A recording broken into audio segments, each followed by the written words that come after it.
waan ka cudur daartay midaan qaban karo ma iyadoo sabab kaleba la sheegin anigu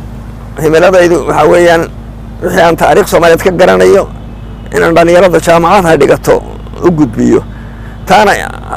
waan ku hawlanahay wax kalena kuma badari karo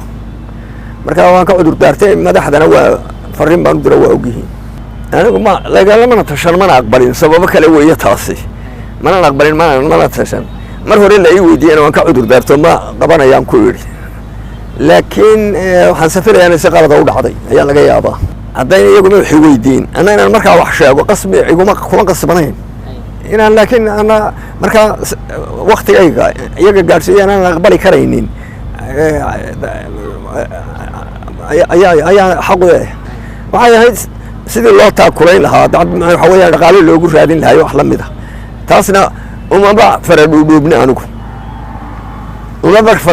anigu lacag yani tabarucaad ururinteedii waxaa kaas umaba dhabarudhumi marka laakiin mar rabo inaan sababahaas oo dhanba galaba waqti uma hayo